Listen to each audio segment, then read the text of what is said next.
Better to smile, because in Bookham there's no running from a fight. Once the line is drawn, even boys must stand their ground in the tough heart of Accra, Ghana's capital. A crowd grows quickly and won't accept a backward step.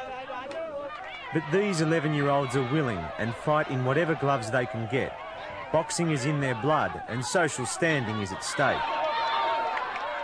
The crowd's excitement breeds pressure. Each boxer has an extended camp of supporters riding on every punch, itching to throw a few of their own.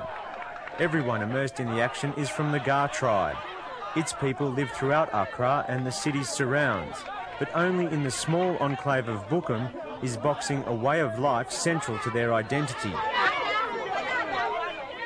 As a boy, a scratched-out ring gave ETA Abbey his first experience of the Bookham boxing phenomenon.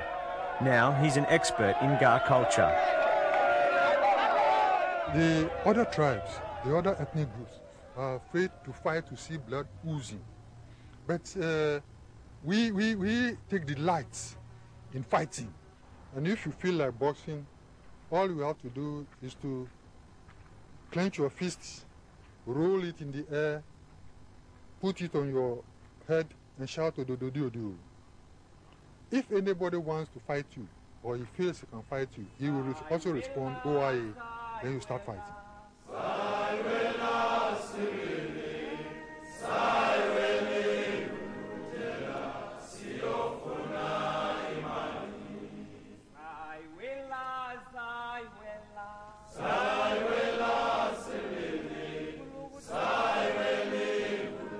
Like 95% of Ghana's boxing squad, 19-year-old Olympian Alfred Teti first proved himself in Bookham. And he finds no mystery in the fact that class fighters and world champions like Azuma Nelson had their beginnings on his town's poor streets. It has always been that way. Our forefathers, they are there already to go. Their ghost is there. So when you started boxing from there, they follow you. When you're going to fight, they all follow you to going to fight. You know? They all follow you to going to fight. So they give you more strength to fight. ETA Abbey adds that Bookham's boxing spirit has just as much to do with the pride of the living and the lessons they teach their children. You see, because you shouldn't go home and tell the parents that I was beaten by this and so forth. It's a shame. So you have to fight. And that's how we have been trained. We are trained to defend ourselves. So even in the ring, it's a shame to be beaten and go back. Alfred Teti knows that. He had his first fight on the streets at 11. He won and kept on winning. Keen to become someone through boxing, he began to train seriously after his third victory. Up at 4:30 each morning, he put in 2 hours before school. By the end of lessons at midday, he was cutting hair in his brother's barber shop. His wages paid for a coach who sharpened his street skills in a backyard gym. After training, Alfred was back for another stint working the clippers until he went to bed at about 9. But 5 years of hard work paid off. In 1996, all eyes were on Alfred Teti as the 16-year-old won 3 fights in Atlanta. He says the Olympic judges robbed him of a medal chance, but with Sydney on the horizon, he hasn't lowered his sights. Yeah, if I take Olympic gold, I think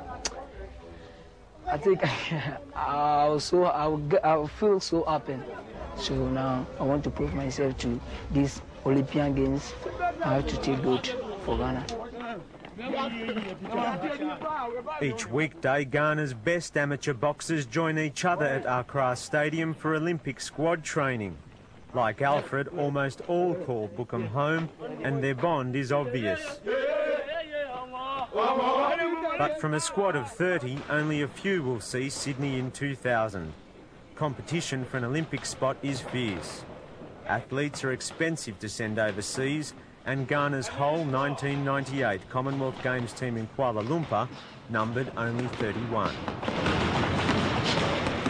A Cuban, Miguel Perez Castellanos, came to Western Africa in 1995 to coach Ghana's boxing team.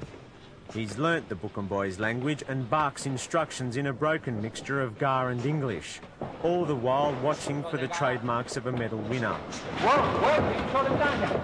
Miguel knows his fighters love boxing. They rip into each other, and some would rather throw punches than worry about headgear or mouth guards. They're all talented and hungry for success. 1 gold and 3 bronze medals in 1998 at Kuala Lumpur ranked the team 4th in the Commonwealth. Apart from their Bukum background, the boxers have something else in common. They're all poor. Each trains morning and night, but few have any regular income. Miguel is never sure whether they've got enough money to eat properly or how long he can hold them in the amateur ranks. The lure of the professional circuit and actually getting paid to fight is strong. Few of the boxers would easily dismiss the notion of fighting for a purse, no matter how good their prospects of an Olympic medal. And that's a real problem. Preparation of amateur fighters in developed countries may run from 4 to 6 years. Miguel says he can only count on 12 months of training with any of his boxers. In that way, Alfred Teddy is an exception. He already has Olympic experience, and at 19, he's still young enough to build a long professional career. But for all Ghana's amateur boxers, Olympic success is seen as the first step towards making a living in the ring. What's more, each of them want to add to the legend of Bukum boxing. And according to the Olympic Committee, that's an advantage that Ghana's representatives will have over the rest of the world in Sydney 2000. When they know they can make it, that is their major motivation. Learning from the past heroes, the Azumas, the Aikwatis, the others who have ever come from those areas. You see, these people get just one single motivation. Yes, our man who comes from our midst has made it. We can also make it.